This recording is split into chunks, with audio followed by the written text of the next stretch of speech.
কিচেনের পক্ষ থেকে সকল দর্শনার্থীকে প্রীতি শুভেচ্ছা অভিনন্দন জানিয়ে আজকে আমি আমার প্রথম একটি রান্নার ভিডিও বানালাম।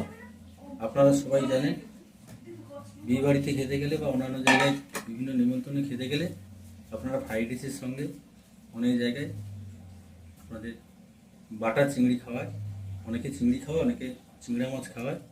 আজকে বাজারে গিয়েছিলাম, অত বড় চিংড়া মাছ পাইনি, তাই ছোটো টাইপের একটা চিংড়ি মাছ পেয়েছিলাম, কিছু নিয়ে এসেছি। আপনাদের সেটাই রান্না করে খাওয়াচ্ছি। আমি প্রথমে কী কী উপকরণগুলো নিয়েছি সেটা আপনাদের দেখাচ্ছি।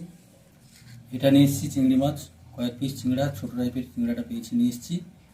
ফোড়নের জন্য আমি নিয়েছি গোটা গরম মশলা, জিরা, গোটা লঙ্কা। সঙ্গে থাকছে আমাদের আদা বাটা, রসুন বাটা, পেঁয়াজ কুচি, টমেটো কুচি, ধনেপাতা, চিনি একটু অল্প, লঙ্কা গুঁড়ো, হলুদের গুঁড়ো, গরম মশলা গুঁড়ো।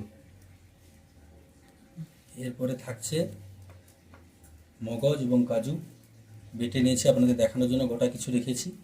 বাটার একটা ছোট্ট বাজার থেকে নিয়ে এসেছি। আর রান্নার জন্য তেল নিয়েছি। আপনারা জানেন বাড়ির মতো, আপনারা বাড়িতে যেভাবে রান্না করেন সেভাবে রান্না করছি। আমি প্রথমে একটু সরষের তেল দিয়ে দিলাম, আপনারা চাইলে পুরোটা দিতে পারেন, আমি হাফ দিলাম। এই কারণে হাফ ভাজার পর কিছুটা তেল দেবো, তাতে পুরো তেলটা পুরোটা না, একজনে দিলাম। আপনারা পুরোটাই দিতে পারেন, তাতেও কোনো অসুবিধা নেই। মোটামুটি আমি প্রথমে দিয়েছি, কিছুটা হালকা করে আমি চিংড়িটা ভেজে নেব। তেল গরম হয়ে গেছে, আমি হালকা করে চিংড়ি মাছটা ভেজে নেব।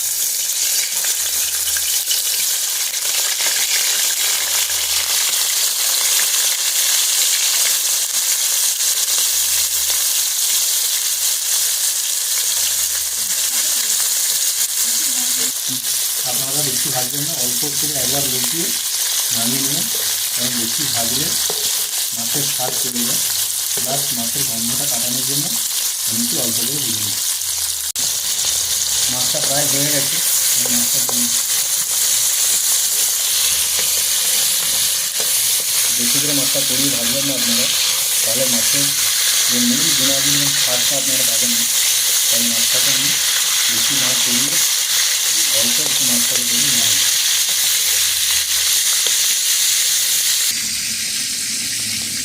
তেল আজকে দিয়ে দিলাম, অ্যাড করে দিলাম এর সঙ্গে।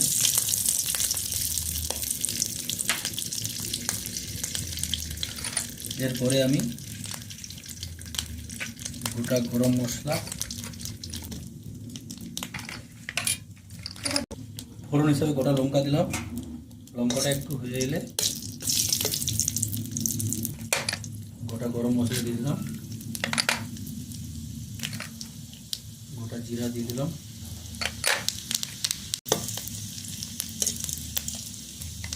এরপরে আমি পেঁয়াজগুলো কুচিয়ে রাখলাম দিয়ে দিলাম।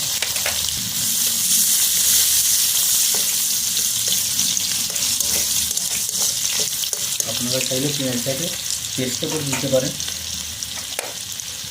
আদা বাটা দিয়ে দিলাম, রসুন দিয়ে দিলাম, কম রাখবেন, কারণ আপনারা একটু আঁচটা কম রাখবেন, বেশি আঁচে গেলে পুড়ে যাবে। পেঁয়াজ আদা রসুন আমাদের ভাজা হয়ে গেছে হালকা হালকা। এরপরে আমি টমাটো কুচিটা দিয়ে দিলাম।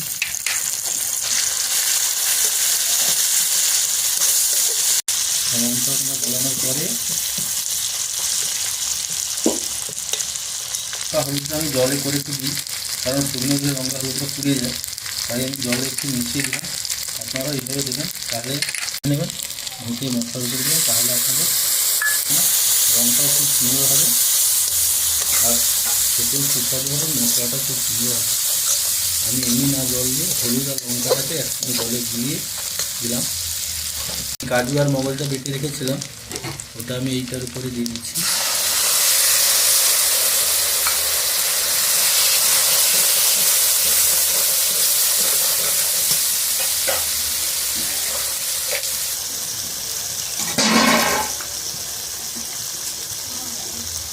জলটাও দিয়ে দিচ্ছি,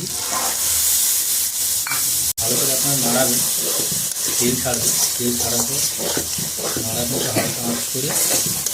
আপনারা আপনারা কাজু আর মরিচটা দেওয়ার পর ভালো করে একটু হালকা হালকা করে নাড়াবেন এবং আস্তে আস্তে দেখুন আস্তে আস্তে তেলটা পাচ্ছে শুরু করে একটু আমি মশলাটা কষিয়ে নিলাম।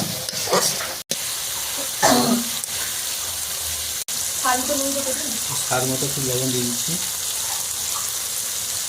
আপনারা তাহলে একটু আগেও দিতে পারেন।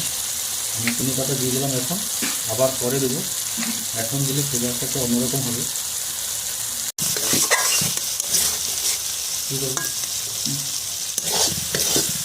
মশলাটা কষিয়ে নিয়েছি, এটা দেখছেন আপনারা সুন্দর তেল ছেড়ে গেছে এবং কালারটা খুব সুন্দর হচ্ছে।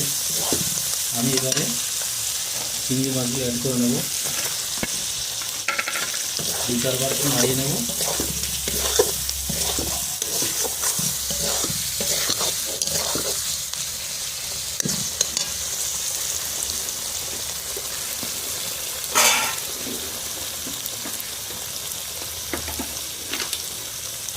অল্প একটু জল দিয়ে দেবো, চিনি দিয়ে দিচ্ছি। আপনারা জানেন একটু মিষ্টতা স্বাদ না হলে এসব রান্না ভালো লাগে না, একটু নুনচে আর মিষ্টি হলে ভালো লাগে। একটু আমি চিনি অ্যাড করে দিলাম।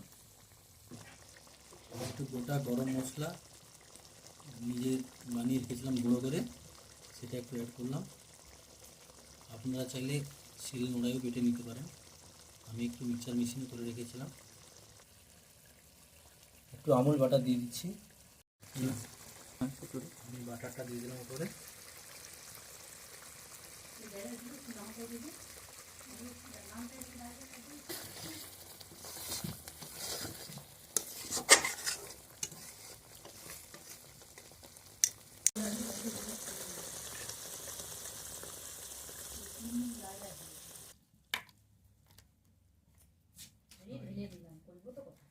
এই আমার কমপ্লিট হয়ে গেছে, আমি ঢেলে নিলাম।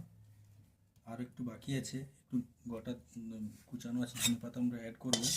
আমি কড়াই থেকে নামানোর পর একটু ধনে পাতা অ্যাড করবো। আমাদের পুরো রান্নাটি কমপ্লিট হয়ে গেল।